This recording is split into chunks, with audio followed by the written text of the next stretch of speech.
Joining me now is Lisa Boothe and former Utah Congressman Jason Chaffetz, both Fox Business contributors. Both of you, thanks for joining me. This story just broke. I'm going to go to you first, Lisa. But if the government is not here to protect American citizens, what the hell are they here for? Well, right. and not only are they not protecting American citizens, but they're actually putting us in harm's way. They're putting Americans in harm's way. That's what the Biden's immigration policies has done. Look at just the mere fact that fentanyl is now the #1 killer of 18 and 54-year-olds in America. It's now become one of the #1 killer overdoses.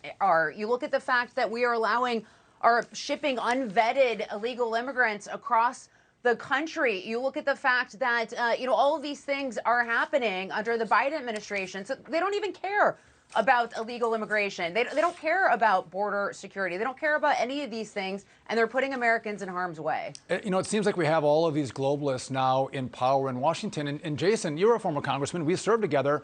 This policy is actually an affront to our sovereignty. Yeah, it absolutely is. They're a subset of Homeland Security, yet they're getting rid of the whole notion that they're going to be protecting the homeland. This is what open borders looks like. This is what the Democrats want and wished for. They want to abolish ICE. They want to defund the police. There are many members that have pushed for these types of things. They don't even want to have a Homeland Security that's doing border patrol type of operations. So this is open borders. This is what the Democrats want. And I think it has a lot to do with importing as many voters as they possibly can, because they also have initiatives to have, people that are here illegally go out and vote in California and New York and I'm sure elsewhere soon. But this is not protecting the homeland. This is not Homeland Security, which is what it's supposed to be. Yeah, not only that, Jason, that's why we have this movement of Democrats not wanting people to show their IDs, right? I mean, you have a whole new group of people coming in, and if you don't have voter integrity, you don't have to show an ID. People who are not lawful citizens actually may have a right to vote. Not a right to vote, but they may actually vote and skew elections. But I want to read you guys the full mission statement in its entirety. The agency, this is the new one, the agency upholds America's promise as a nation of welcome and possibility, with fairness, integrity, and respect for all we serve. And here's the previous statement. The agency administers the nation's lawful immigration system, safeguarding its integrity and promise by efficiently and fairly adjudicating requests for immigration benefits while protecting Americans, securing the homeland, as you just mentioned, Jason, and honoring our values. And so when we make a change like this, Lisa, again, I go back to this point. If you're not looking out for Americans, are you in elected leadership in our government looking out for people who are not U.S. citizens, people around the world? Is this a global mentality that says we have to look out for every other citizen at maybe the expense of the American citizenry? Well, and that's what happens. I mean, it has been at our expense. I mean, you have TSA that is now using deportations as a form of identification for illegal immigrants to be able to fly in the United States. You look at the initial actions of the Biden administration.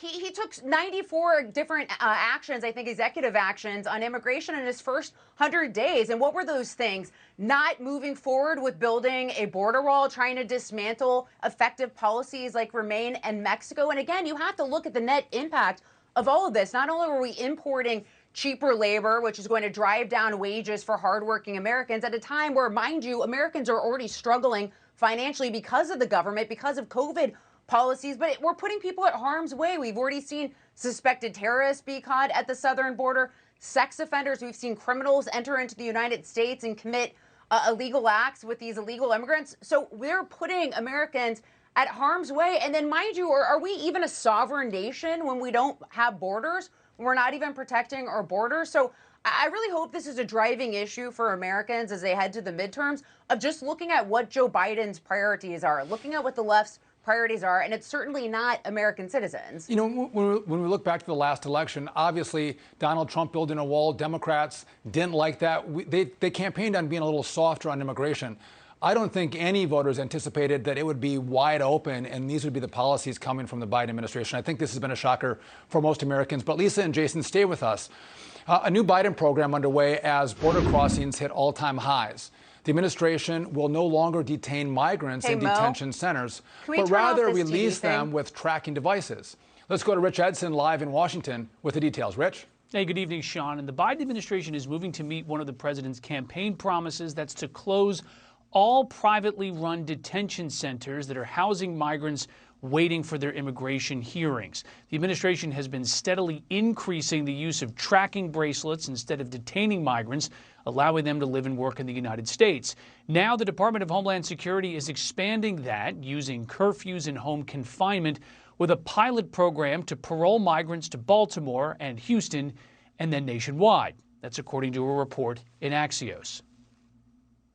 It's obvious that the Biden administration is systematically trying to not only dismantle ICE, but essentially eliminate our entire southern border. And the taxpayers, hardworking middle-class taxpayers, are going to subsidize this progressive left social experiment. And unfortunately, it's going to be all of us are going to pay the cost. Progressives are pressing the White House to end these privately run detention centers. The ACLU says more than 3/4 of ICE detainees are in privately run centers.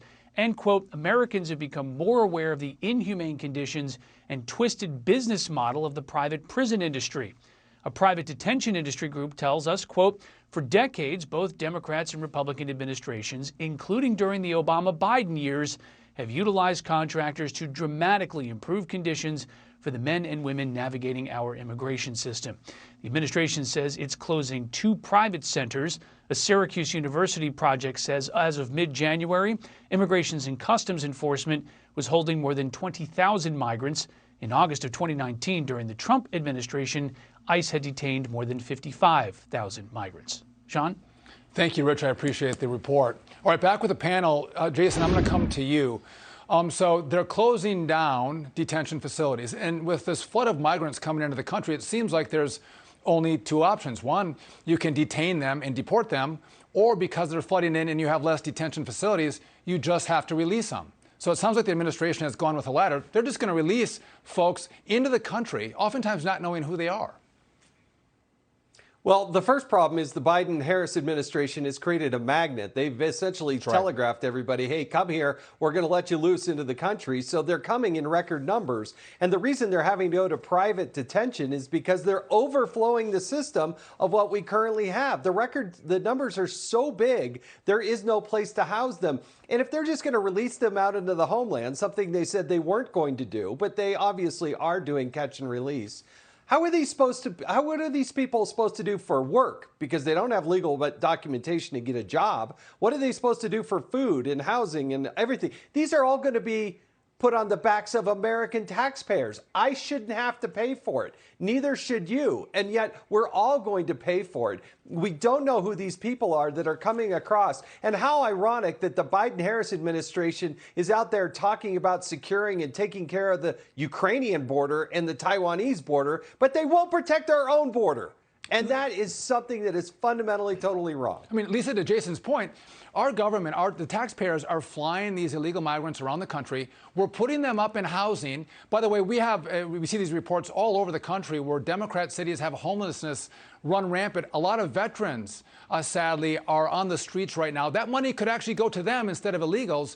But then we have this drug flow. Massive amounts of fentanyl is flowing into the country. More Americans are drug addicted. It seems like this policy all around is bad for American citizens. Well, I mean, of course it is. You know, and again, to my point earlier, fentanyl is now the #1 killer for 18 to 45-year-olds in the United States, in part because we have drugs. We're encouraging drugs to come in across the southern border. But, you know, I think really maybe the solution to this is you look at some of the things that are being done here in Florida, and Governor DeSantis has proposed, I think, $8 million in his budget to send and relocate these illegal immigrants to places like Delaware. And if you remember when Trump was talking about busing illegal immigrants to sanctuary cities like places like Los Angeles County, and what happened? You saw individuals like Cher being like, you know what, we have our own problems. We have a homeless crisis here. We have our own issues to deal with. So maybe there's a solution in that. But, you know, yeah, I think Americans need to be looking at the government right now and saying, why are we doing all of this for illegal immigrants, people coming over from all over the world when we're suffering, when you know, our own government has caused great harms with policies like COVID. You know, one way we deal with this, insane. Lisa, as voters, is going to be in November of this coming election. Republicans will not be able to pass legislation, but they will have a gavel to actually do better oversight and expose what Democrats have been doing, expose it to the American people. And if Democrats keep this up, I think they're going to be a long-term minority party because Americans do not agree with this policy. But Lisa and Jason, thanks for joining me tonight.